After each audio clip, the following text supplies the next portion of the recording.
Right, 9.1 is on exponential functions. So we're starting chapter 9. 9 starts with exponential, but pretty soon it's focused on logarithmic functions, which are related. And you'll see why in the next lesson. So 9.1 is on exponentials. Those are the ones that grow quicker and quicker and quicker, or slower and slower and slower. They can be growing like this or decaying like that. As you can see, growth is when your base, is more than 1.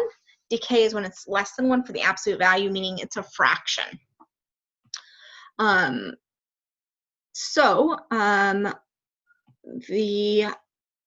a little bit of domain and range stuff here. I'm not going to focus too much on that. It's easier to see once you've graphed it anyways.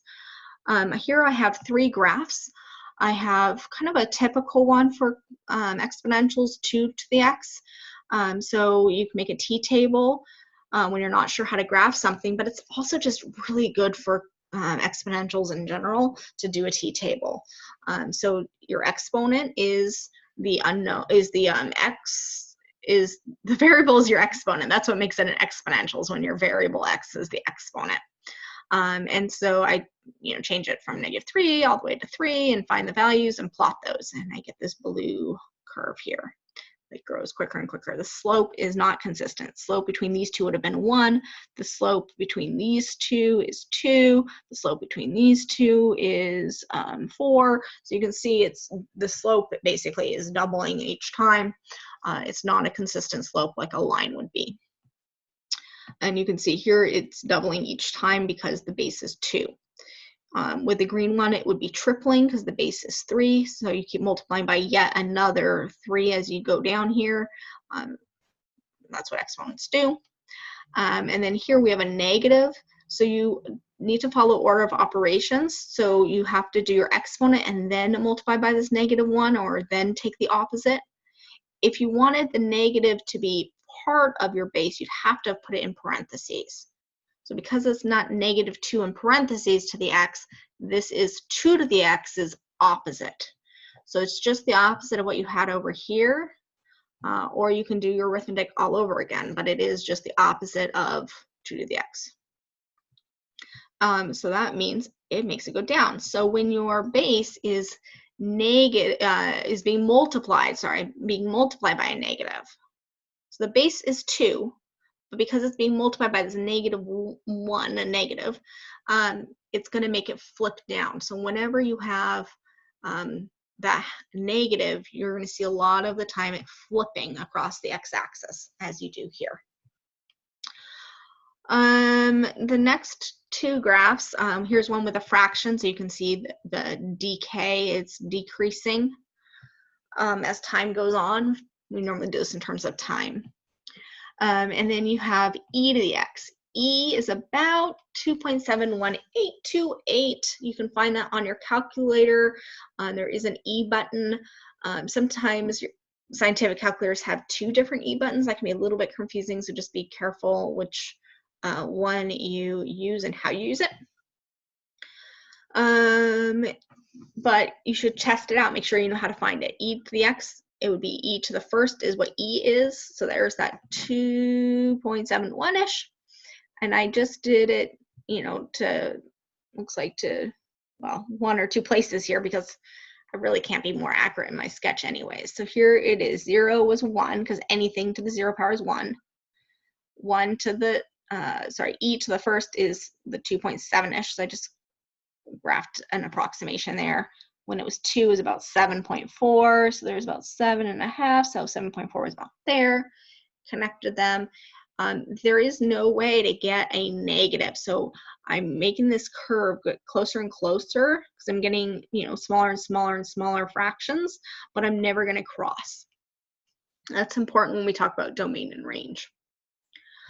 Here we have 3 times 2x, so here's like we had that one where it was a negative and flipped it over. This is a 3 now, and so it's going to triple all my y values, because now y is equal to 3 times as much as it was before. So the height, y, is 3 times what it was before. So here was the 2 to the x, and this is just every height is 3 times what it was before. Or of course, you can do a t-table and follow order of operations. Do your exponent before your multiplication. Here, it's kind of in that whole HK format that we started seeing recently with our parabolas. It's -3 would be the key point, -3, 0. So -3, 0. So there it is. It's not -3, -3, 0 is like the key point, but it's not, I shouldn't say point. It's this 2 to the x has been shifted to the left 3 because of the +3. It means -3, 0 would be kind of the new axis. That's what I'm trying to go for. Oops, I didn't mean to do that. Let me go back to the share.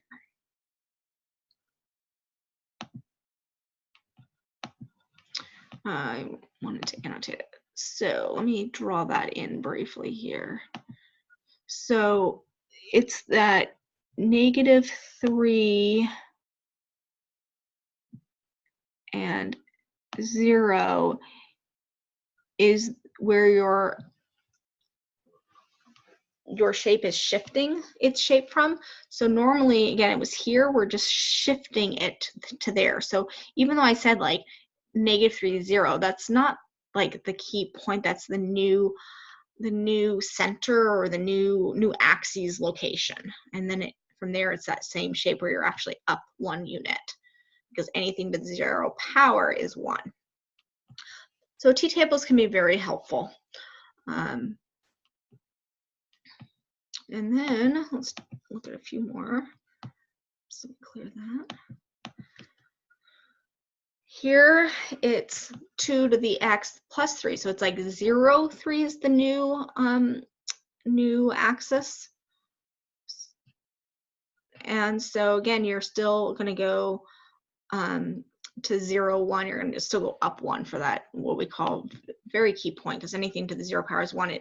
These all go through 1 to begin with, taking into account the shift. In this case, up 3, because the y has now been the 2x, but 3 more than that.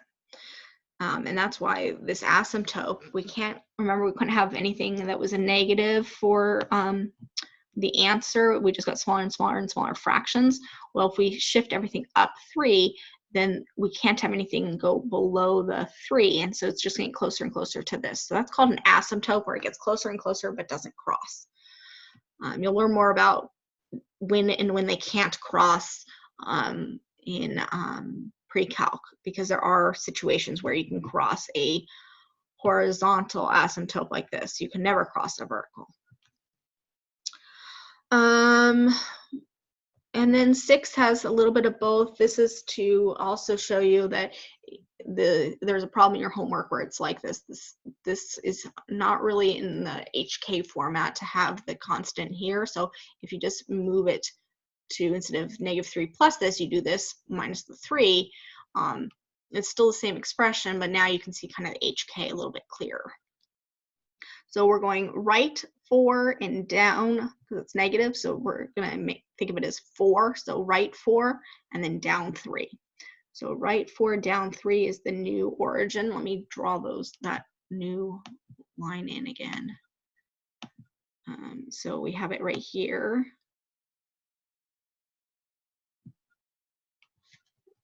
Oops, and I'll move that up in just a second. And then 2, 4.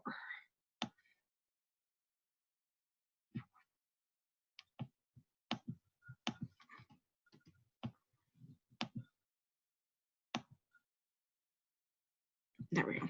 Close enough. So there is that shape. It's the same shape, but instead of having the x and y axis, it's now this red axis that's moved to the right 4 and down 3 from the origin.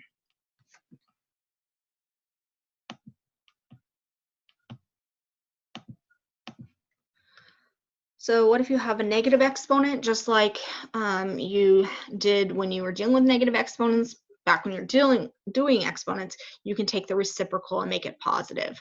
So there's then it's the same graph we saw earlier, where it's in decay because it's a value that's less than 1 here. And then here, if it had a negative, you take the reciprocal, and then you'd be able to graph that, which we also graphed earlier. So here's the general formatting of it in terms of how things stretch or compress or shift right or left or up or down, is kind of summarized down here. This is the vertical shift, which you can also just put on this side, then it meets that like HK formatting. If you're multiplying that by your exponential, that's your scalar. That makes it stretch or compress. It also makes it flip over the x-axis when it's negative. And we saw that with parabolas as well. The base itself, if it's greater than 1, it's a growth. If it's less than 1, and it should be a decay. It's always positive though.